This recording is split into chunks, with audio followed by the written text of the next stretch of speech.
మా చుట్టాలలో చాలామంది అంటారు, మీ పిల్లలు చాలా బాగున్నారా, వాళ్ళకి ఏం పెడతావు అసలు రోజు.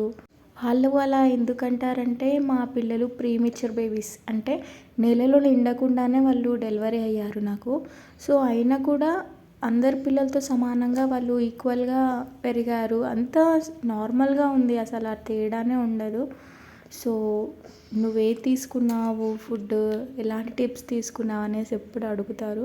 సో యూట్యూబ్ స్టార్ట్ చేద్దామని అప్పుడే అనుకున్నాను నేను, ఎందుకంటే అలాంటివి ప్రాబ్లమ్స్ చాలామంది ఫేస్ చేసే ఉంటారు. సో వాళ్ళకి ఏమైనా హెల్ప్ అవుతుంది, మంచి న్యూట్రిషన్ ఫుడ్ నేను ఎలా తీసుకున్నాను అనేసి.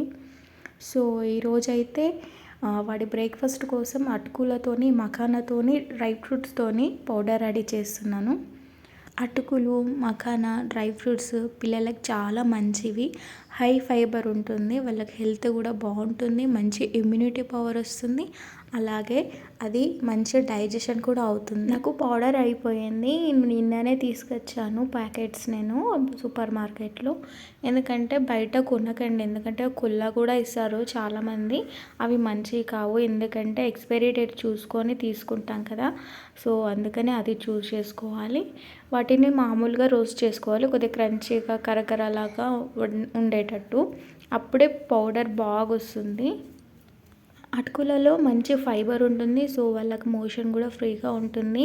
6 months దాటాక పిల్లలకి ఇది పెట్టవచ్చు. ఒక్క బాదం వేసి, ఓన్లీ అటుకులు బాదం వేసి మిక్స్ చేసి పాలలో కానీ వాటర్లో కానీ కుక్ చేసి వాళ్ళకి పెట్టవచ్చు. మా బాబు 1 year కాబట్టి నేను వీక్లీ 1 or 2 times పెడతాను, టిఫిన్ లాగా. సో వాడు కూడా తింటున్నాడు. రోజు ఒకే ఫుడ్ పెడితే వాళ్ళకు కూడా బోర్ వస్తుంది, అందులోనూ మంచి న్యూట్రిషన్ ఫుడ్ సెలెక్ట్ చేసుకునడం అంటే మామూలు టాస్క్ కాదు అసలు. ఎన్నో మనం కూడా నేర్చుకోవాల్సి వస్తుంది. పిల్లలకి ఎంత ఓపికగా పెడితే అంత బాగుంటారు, వాళ్ళు బాగుంటే మనం ఇంకా బాగుంటాం. వాళ్ళ హాస్పిటల్కి పెట్టే ఖర్చులలో సగం మనం ఇలాంటి న్యూట్రిషన్ ఫుడ్ పెడితే చాలా మంచిది అసలు. బాదం కూడా వేపుకోవాలి, మామూలుగా స్టవ్ మాత్రం చాలా చిన్నగా పెట్టుకొని వేపుకోవాలి, ఎందుకంటే మాడేస్తాయి అవి. బాదాం కాజు పిల్లలకు చాలా మంచిది కదా. నా ప్రెగ్నెన్సీ టైంలో కూడా నేను మంచి డ్రై ఫ్రూట్స్ తీసుకున్నాను, అందుకే వాళ్ళ హెయిర్ గ్రోత్ కూడా చాలా బాగుంది. సో రోజుకు 2-3 బాదాంలన్నా సపరేట్గా వాళ్ళకు నానబెట్టి ఇస్తాను. ఫుడ్లో కూడా ఇట్లా యాడ్ చేయడం వల్ల వాళ్ళకి ఇంకా మంచి న్యూట్రిషన్ వస్తుంది. సో వాళ్ళైతే ఇది మధ్యలో అసలు ఏం సిక్ కావట్లేదు, ఇంతకుముందు బాగా సిక్ అయ్యేవాళ్ళు, అందుకని ఇలాంటి న్యూట్రిషన్ ఫుడ్ చూస్ చేసుకున్నాను నేను. వాటిని అన్నిటిని మంచిగా వేపుకున్నాను నేను, మంచిగా కరకరగా ఉన్నాయి. అట్లా కొద్దిగా క్రంచీగా ఉంటేనే పౌడర్ మంచిగా వస్తుంది, స్మూత్గా. అట్లానే పిల్లలకు కూడా తినడానికి కూడా ఈజీగా ఉంటుంది.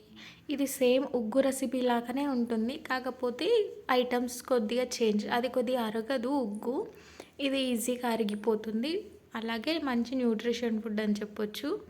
ఇది వేపుకున్న తర్వాత ఒక 2-3 నిమిషాలు చల్లారనివ్వాలి, ఎందుకంటే వేడివేడిగా ఉన్నప్పుడే మిక్సీలో వేయకూడదు. కొద్దిగా చల్లారిన తర్వాత దాన్ని మిక్సీలో వేసుకొని పౌడర్ చేసుకోవాలి. మంచిగా స్మూత్గా పౌడర్ లాగా, మొత్తం పౌడర్ లాగా సన్నగా మిక్స్ చేసుకోవాలి. ఇది నేను ఒక 5 daysకి చేసుకున్నాను, ఎందుకంటే ఎప్పటికప్పుడే చేసి పెట్టుకుంటే బాగుంటుంది. స్టోర్ కూడా నేను ఎక్కువ చెయ్యను. సో నేను గ్లాస్ జార్ కానీ ఇలాంటి స్టీల్ దాంట్లో స్టోర్ చేసుకుంటా. బయట సెర్లకు అలాంటివి దొరుకుతుంది, కానీ అవి అంత మంచిది కాదు అనేసి నేను పెద్ద బాబాకి యూజ్ చేశాను, కానీ చిన్న ఆయనకు మాత్రం నేను మంచి న్యూట్రిషన్ ఫుడ్ పెట్టాలనుకున్నాను. ఎందుకంటే పెద్ద బాబు చాలా సిక్ అయ్యేవాడు, 1 monthకి అసలు హాస్పిటల్, 1 monthకి హాస్పిటల్. అసలు నాకు విసుగొచ్చేది అసలు. అప్పట్లో నేను అసలు అంత రెస్ట్ కూడా లేకుండే నాకు. సో చిన్న బాబుకు మాత్రం అలాంటి మిస్టేక్స్ ఏవి చేసుకోకూడదు, అన్నీ ఇంట్లోనే మంచి హోమ్మేడ్ ఫుడ్, మంచి న్యూట్రిషన్ ఫుడ్ పెట్టాలని ప్రతి ఒక్కటి నేను సెర్చ్ చేసుకొని పెద్దవాళ్ళని అడిగి మరీ నేర్చుకొని మరీ చేసి వాళ్ళకి పెడుతున్నాను. సో నచ్చితే మీరు కూడా తప్పకుండా ట్రై చేయండి, తప్పకుండా నా ఛానల్ని సబ్స్క్రైబ్ చేసుకోండి.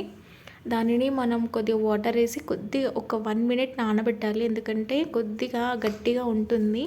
అయినా కూడా ఏం కాదు, మనం కొద్దిగా ఒకసారి మిస్టేక్ అయినా నెక్స్ట్ టైం నుంచి మంచిగా చేసుకోవచ్చు, అలవాటు లేకపోతే లేని వాళ్ళకి.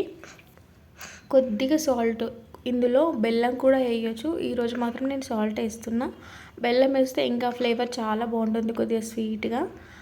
సాల్ట్ కొద్దిగా మాత్రం వేసి దాన్ని కుక్ చేసుకోవాలి. సో ఉండలు లేకుండా మంచిగా కలుపుతూనే ఉండాలి, ఎందుకంటే అది గడ్డ కట్టేస్తుంది.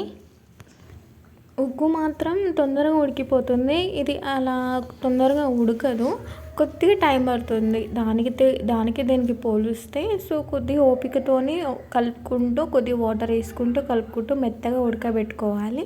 సో పిల్లలకు కూడా తినడానికి ఈజీగా ఉంటుంది, టేస్టీగా ఉంటుంది. ఇందులో సాల్ట్ కన్నా కొద్దిగా బెల్లం వేస్తే ఇంకా చాలా బాగుంటుంది. పిల్లలకు కూడా ఐరన్ కదా బెల్లం. ఇందులో డ్రై ఫ్రూట్స్ ఉన్నాయి కాబట్టి కొద్దిగా ఎక్కువసేపు ఉడకబెట్టుకోవాలి. ఉగ్గు కన్నా కొద్దిగా ఒక 2-3 నిమిషాలు ఎక్కువ ఉడకబెట్టుకోవాలి. కొద్దిగా వాటర్ వేస్తూ స్మూత్గా మనకు తెలుస్తుంది ఆ ఫ్లేవర్. స్మూత్గా అయ్యేంత వరకు ఇలా తేనెల వరకు ఉడకబెట్టుకోవాలి.